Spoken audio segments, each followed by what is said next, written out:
기도해 주셔서 저희 집에 넷째가 목요일날 나왔습니다. 10분 만에 이렇게 출산을 했어요. 요즘 병원에 갔더니 무통분만이라 그래서 허리에다가 마취제를 꽂고 15분 기다리면 그냥 통증 없이 이렇게 출산을 하더라고요. 시대가 이렇게 좋아졌어요. 저희는 병원에 가가지고 그거 꼽아놓고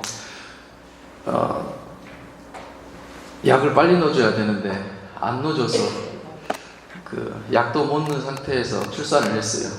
다행히 10분 만에 출산을 해서 하나님의 은혜로 건강하게 그렇게 나았습니다. 근데 가보았더니 이틀이 돼도 못 나고 이렇게 배를 잡고 누워있을 수가 없어서 걸어다니시는 분들이 있더라고요. 그래서 하도 안타까워서 10분이 저는 거의 뭐 10년같이 느껴졌어요. 저도 몸이 뒤틀리고 그러는 거예요. 그래서 그분이 하도 안타까워서 신앙생활 하시냐 물어보고 그렇다 하길래 기도해드리고 왔어요. 남편은 신앙생활을 안 하는데 간절히 기도하시더라고요. 또 기도해드리니까는. 그리고 왔어요. 진료비를 보니까는 45,000원이 나온 거예요. 출산했는데 자연분만 하니까. 요즘은 이제 나라에서 그 무통제도 118,000원에 나라에서 보험에서 다 해주더라고요. 그러니까는 45,000원밖에 안 나와서 하나님 감사합니다. 근데 돌아왔어요. 이제 다음 기도 제목이 산후조리하는데 그 요양사를 좀 좋은 사람으로 하나님 보내주세요라고 기도를 하고 있었습니다. 그래서 어제 요양사가 처음 왔습니다. 산모도우미가 왔는데 오자마자 이불을 털어달래요. 쓰레기통을 비워달래요. 아니 자기가 해야 될 일을 왜 나한테 다 시킬까? 설교 준비해야지 되는데 지금 바쁜데 성경 보고 이거 붙들고 내가 씨름해야 되는데 왜 나를 이렇게 귀찮게 하나? 밥도 안 해요. 밥도 안 하고 이제 장모님이 와 계시는데 설거지를 해놓으니까는 밥을 해놓으니까 설거지는 하시더라고요.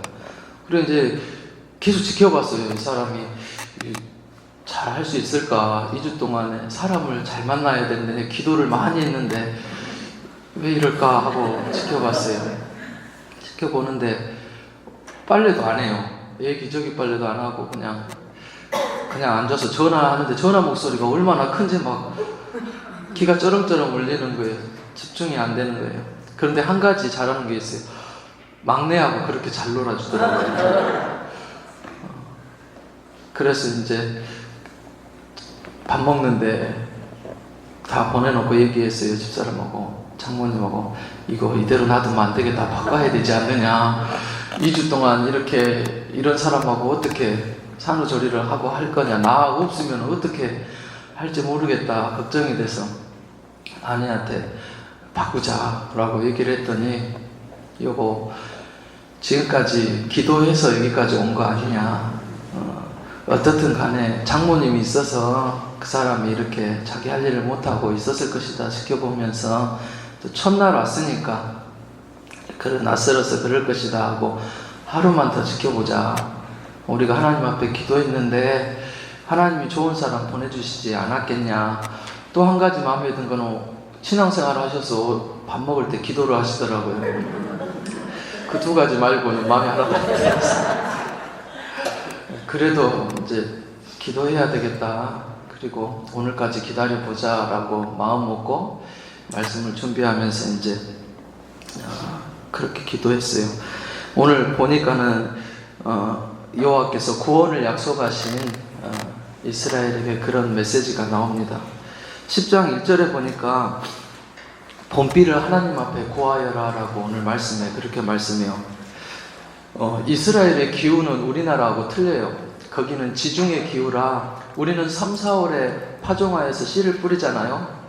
4월, 5월 되면은 모짜리를 하고 하잖아요. 근데 여기는 반대로 가을에 파종을 해요. 10월, 11월 달이 되면 이제 이렇게 씨를 뿌리고 파종을 하고 그리고 봄이 되면 지금 태양력으로 3월, 4월이 되면 결실을 해요. 추수를 해요. 우리는 봄에 씨를 뿌려서 가을에 거두는데 이스라엘은 반대로 가을에 뿌려서 봄에 거두는 거예요.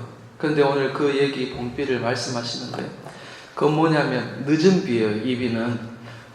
그리고 가을비를 파종할 때 내리는 비를 이른 비라라고 그렇게 말씀합니다. 이렇게 이스라엘은 두 차례 큰 비가 내려요. 가을에 내리고 봄에 내리는데 이 늦은 비, 봄비는 곡식을 여물게 해요. 결실하게 하는 거예요. 알맹이가 잘 차게끔 추수하기 전에 내리는 비, 이것을 바로 봄비라고 그렇게 얘기합니다.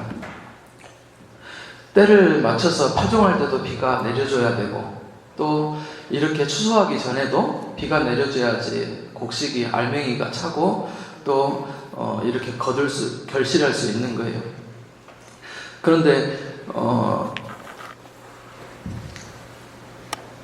때가 돼서 비가 내리지 않으면 어때요? 한 해 동안 열심히 일을 해가지고 수고를 해서 농사를 지어도 하나님께서 하늘을 열으시고 비를 내리지 않으면 그 농부의 수고가 헛되게 되어진다는 거예요. 아무리 이렇게 농사를 잘 지어도 하나님께서 적당한 때에 비를 내려주시지 않으면 그 모든 수고가 다 헛된다는 거예요. 채소도 얻을 수 없고 곡식도 얻을 수가 없다는 그런 말씀입니다. 그러면서 하나님께서 1절에 말씀하시기를 봄비 때 하나님께 구하라라고 그렇게 말씀합니다. 에스겔서 36장에도 이런 말씀이 있죠. 내가 에덴 동산 같은 축복을 준비해 놨다. 그래도 너희는 내게 구하여야 할지어다. 그래야지 너가 나를 여호와 하나님인 줄 알리라라고 그렇게 말씀하시죠. 그 말씀하고 비슷한 맥락에서 주시는 말씀이에요. 그래서 봄비 때 하나님께 구하라는 말은 늦게라도 구하라는 말씀이에요. 좀 늦은 것 같지만 지금이라도 이제라도 살아계신 하나님 앞에 나와서 은혜를 구하라는 그런 말씀입니다. 그러면 어때요? 하나님께서는 때에 딱 맞는 은혜를 주셔서 밭에 채소가 풍성하게 해주시고 곡식이 잘 여물도록 하나님께서 수확할 수 있도록 소나기 같은 더 풍성하고 넉넉한 그런 단비를 주시겠다는 그런 말씀입니다. 뭐예요? 사람이 아무리 열심히 수고해서 일을 해도 하나님의 은혜가 없이는, 하나님의 은혜의 비가 없이는 결실할 수 없다는 그런 말씀입니다. 바로 하나님의 은혜 없이는 아무것도 안 된다는 그런 말씀이죠. 우리도 새벽에 기도하실 때 내가 좀 늦은 듯 하다 생각되시는 그런 기도 제목들도 다시 한번 붙들고 하나님 앞에 간절히 구하는 그런 은혜의 시간이 되었으면 좋겠습니다. 하나님은 이런 은혜를 예비해 놓았는데도 2절에 보니까 사람들이 하나님 앞에 구하지 않습니다. 그리고 뭘 찾아갑니까? 드라비 복술자를 찾아갑니다. 그러면서 또 양처럼 방황하고 있습니다. 하나님을 제쳐놓고 이렇게 가정마다 작은 우상들 몸에 지니고 다니면서 그걸 더 의지하고 있다는 것입니다. 그리고 또 복술자를 찾아갑니다. 헛된 것을 말하는 그런 무당이나 점쟁이를 찾아가서 만족함이 없는 그런 도움을, 위로를 거기서 구하고 있는 이스라엘의 모습을 말씀하고 있는 것입니다. 그런데 이것은 3절에 말씀하시기를 지도자들의, 리더들의 책임이라고 그렇게 말합니다. 어려울 때도 정말 하나님 앞에 기도할 수 있도록 인도하는 것이, 기도하는 것이 지도자고 리더인데 그 역할을 못하니까 어쩝니까? 사람들이 우상으로 다 달려가고 있다는 것입니다. 3절에 내가 목자들에게 노를 벌하여 내가 순염소들을 벌하리라 라고 말씀합니다. 순염소는 뭡니까? 목자는 무엇입니까? 바로 지도자를 말합니다. 리더를 말합니다. 염소떼가 다니면 제일 앞장서서 가는 염소가 바로 이 순염소예요. 그래 하나님께서 이 순염소를 벌하시겠다고 또 노하시겠다라고 말씀하시는 것입니다. 백성들이 다 살아계신 하나님을 떠나서 이렇게 우상을 섬기고 있는데, 쫓고 있는데 지도자 리더들은 뭘 하고 있냐라고 하나님께서 책망하시는 것이죠. 그리고 분노하시고 화를 내시는 모습들을 볼 수가 있습니다. 우리들은 우리들에게 맡겨주신 우리 목장의 양들을 또 영혼들을 놓고 부단히 하나님 앞에 나아갈 수 있도록 또 기도하는 그런 리더들이 다 되어야 될 줄로 믿습니다. 4절에 보면 그래서 하나님께서 참된 메시아를 보내겠다라고 말씀합니다. 그는 모퉁이 돌이 되고 말뚝이 되고 싸우는 활이 되고 권세 잡은 자가 되신다라고 그렇게 말씀하십니다. 바로 참된 지도자는 또 하나님께서 보내주시고 세워주신다는 그런 말씀입니다. 예수님은 모퉁이 돌로서 교회의 기초가 되십니다. 또 주님은 내 인생에 내 삶에 기초가 되어주십니다. 또 예수님은 말뚝으로서 교회를 세우시는 분이십니다. 말뚝은 어쩝니까? 텐트 칠 때 텐트가 흔들리지 않도록 견고하게 매주는 그런 역할을 합니다. 내 장막을 하나님께서 견고하게 만들어 주십니다. 내 삶이 내 인생이 흔들리지 않도록 그렇게 붙잡아 주신다는 말씀입니다. 또 예수님은 싸우는 활로서 원수를 물리쳐 주십니다. 어려움 중에도 힘을 주셔서 그것을 감당할 수 있게 하십니다. 또 예수님은 권세 잡은 자로서 교회를 다스리시는 분이십니다. 그래서 하나님께서 보내주신 세우신 또 그 메시아는 그 리더는 힘이 되게 하시고 또 무기가 되게 하시고 나를 더 견고하게 하시고 내 인생의 기초를 더 다져주신다는 그런 말씀입니다. 5절 이하에 보면 하나님이 세우신 그런 목자 또 그 역할, 의무에 대해서 이렇게 얘기하십니다. 첫 번째 보니까 함께 하신다라고 그렇게 말씀합니다. 양을 보면은 우리가 잘 아는 특성이 있죠. 방향 감각이 없어요. 그래서 한번 집을 나가면 못 들어와요. 그리고 두 번째는 더럽힘을 타요. 때가 잘 먹고 목자가 그를 잘 인도하지 못하면 금방 더러워집니다. 그리고 또 자구책이 없어요. 자기가 이렇게 위험으로부터 자기를 지킬 수가 없어요. 그런데 하나님께서는 목자들을 그렇게 보내주시어서 푸른 초장으로 그렇게 인도해 주시고 또 더러운 곳으로 가지 아니하도록 그렇게 씻겨주시고 하신다는 것입니다. 우리는 주님과 함께 있는 것이 거룩한 것입니다. 거룩한 삶을 살아갈 수 있다는 것입니다. 우리 사모님도 교회 갈 때 제가 은혜됐던 것이 자녀들에게 행복을 주는 것이 그것이 목적이 되어서는 안 된다. 거룩한 삶을 살도록 해야지만 하나님 앞에 쓰임받고 또 행복하게 살 수 있다라고 그렇게 교육하시는 보고 은혜를 받았던 기억이 납니다. 그렇듯이 우리 주님께 붙어있는 삶이 함께 있는 삶이 바로 거룩한 삶이 되어진다는 것입니다. 우리가 말씀을 보지 않고 또 큐티를 하지 않으면 조금만 있으면 어때요? 우리 마음이 이렇게 때가 탑니다. 그리고 은혜가 무뎌집니다. 또 주님은 이렇게 우리의 보호자가 되시어서 우리에게 위험 가운데 거하지 않도록 그렇게 지켜주신다는 그런 말씀이죠. 6절의 말씀 보니까 또 구원하십니다. 우리가 위험에 처했을 때, 또 어려움에 처했을 때, 슬럼프에 처할 때,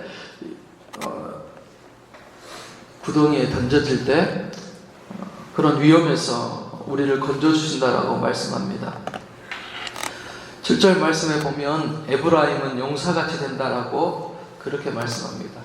지금 에브라임은 이 시대의 북이스라엘의 사람을 말합니다. 에브라임 지파 사람들을 말하는데 지금은 용사처럼 사는 것이 아니라 노예처럼 그렇게 살고 있는 상황입니다. 흩어져서 노예처럼 살아갑니다. 노예는 어떻습니까? 꿈도 없죠. 희망도 없죠. 하기 싫어도 시키는 대로 어쩔 수 없이 하며 살아야 됩니다. 그런데 하나님께서 그 백성을 어떻게 해주신다고요? 용사처럼 되게 해주신다는 그런 말씀이죠. 용사는 어떻습니까? 그냥 시키지 않아도 자원해서 그렇게 싸웁니다. 하나님의 뜻을 위해서 목숨을 걸고 싸웁니다. 자진해서 어려운 일들을 합니다. 그런데 하나님께서 이 구원받은 이스라엘 백성들, 지금은 노예처럼 살고 있는 것 같으나 하나님께서는 이 구원받은 이스라엘을 더 이상 노예같이 그렇게 버려주지 않고 용사같이 세우신다는 그런 말씀이죠. 그리고 7절 하반절에 그 마음이 포도주를 마신 것 같이 기쁜 것은 이렇게 말씀하시는데 성령의 충만함을 상태를 말하고 있는 것입니다. 성령으로 충만하면 어떻습니까? 우리의 삶이 노예처럼 어쩔 수 없이 봉사하고 섬기는 것이 아니라 용사처럼 즐기면서 즐거움으로 기쁜 마음으로 감당한다는 것입니다. 전도를 해도 마찬가지입니다. 노예처럼 내가 끌려서 깨어서 어쩔 수 없이 하는 것이 아니라 바로 용사처럼 하나님의 능력을 받아서 기쁨으로 해가는 것을 말하는 것입니다. 기쁨으로 힘써서 일하는 것을 말씀하고 있습니다. 힘들고 어려워도 내 안에 기쁨이 있기 때문에, 소망이 있기 때문에 즐거움을 가지고 그 사역을 감당할 수 있는 것을 말하는 것입니다. 하나님 은혜를 주시면 나 같은 죄인도 또 하나님의 자녀 되게 해주시고, 또 그것뿐만이 아니라 나를 믿어서 신뢰해서 이러한 사역들을 감당해 주시는 그 자체가 기쁘고 감사해서 정말 용사처럼 즐거움으로 감당하는 모습을 말해주고 있는 것입니다. 이렇게 전혀 가능성이 없는 백성, 노예처럼 살고 있는 그 민족도 하나님께서 불러서 용사처럼 그렇게 세우신다는 그런 말씀이죠. 그런데 또 그들을 모으는데 8절에 보니까 휘파람을 불러서 그렇게 그들을 불러 모은다라고 말씀합니다. 흩어졌던 이스라엘을 다시 모아주시는데 그 전에 번성했던 것처럼 또 그렇게 번성하게 하고 회복시켜 주신다라고 그렇게 말씀합니다. 휘파람은 무엇입니까? 이스라엘은 목축을 하죠. 그런데 양들을 모을 때 개가 양을 쳐서 모으기도 하지만 어때요? 목자의 음성으로 휘파람을 불러서 양들을 그렇게 불러 모았습니다. 하나님도 이렇게 그 민족을, 백성을 불러 모으신다는 것이죠. 이렇게 복음을 전혀 몰랐던 사람도 복음을 깨닫게 하고 그 복음에 붙들려서 용사처럼 그렇게 사용하신다는 것입니다. 노예처럼 인생에 찌들려서 사는 그 인생을 불러다가 하나님께서 그 인생을 복음으로 바꿔서 용사처럼 귀하게 그렇게 쓰신다는 말씀이죠. 전혀 가능성이 없고 세상에서 희망이 없는 그런 사람들을 불러다가 소망이 있고 하나님의 능력 있는 그런 자녀로 세워서 용사처럼 사용하신다는 그런 말씀이죠. 우리들도 하나님 말씀의 은혜에 붙들려서 그렇게 귀한 붙들려 살아가는 삶을 살 수 있기를 주님의 이름으로 소원합니다. 마지막 11절, 12절 말씀 보면 내가 그들로 고해를 지나가게 하며 바닷물결을 치리니 나일의 깊은 곳이 다 마르겠고 라고 말씀을 합니다. 우리 하나님께서는 하나님의 자녀를 정말 사랑하시기 때문에 고난 있는 바다를 지나가게 하신다는 것입니다. 우리가 잘못할 때 그냥 남의 자식처럼 내버려 두고 버려두는 것이 아니라 사랑하기 때문에 징계하신다는 그런 말씀이죠. 그런데 어때요? 돌아오게 되면 하나님께서 그들을 맡고 있는 장애물들을 다 걷어주신다는 것입니다. 넓은 바다에 거친 파도도 잠잠하게 하시어서 그들이 돌아오는 길이 편하도록 하나님께서 그런 은혜를 주신다는 그런 말씀입니다. 우리들도 말씀을 받고 은혜를 받고 하나님 앞에 돌아오면 그런 평강과 은혜를 주신다는 것입니다. 마음 가운데 가로막고 있는 것들, 하나님 앞에 내가 사역을 감당하는데 무거운 짐들, 내가 하나님 앞에 다시 중심을 돌이켜서 믿음으로 돌아갈 때 하나님께서는 내 앞에 가로막고 있는 모든 것들을 이렇게 제거해 주신다는 그런 말씀이죠. 그리고 12절의 말씀은 다시 흔들리지 않도록 우리를 견고하게 세워주신다는 것입니다. 조건이 하나 있죠. 하나님만 의지할 때, 하나님만 바라볼 때, 또 하나님께 그렇게 초점을 맞추고 바라볼 때 내 믿음을 더 견고하게 세워주신다는 그런 말씀입니다. 오늘 스가랴서 10장의 말씀은 바로 하나님의 자녀에게 주시는 축복의 말씀이에요. 말씀을 잘 붙들어서 오늘 이스라엘 백성들에게 주시고자 했던 이런 말씀의 은혜가 우리 가정에도 또 일터에도 삶 속에 충만하기를 주님의 이름으로 소원합니다. 기도하시겠습니다.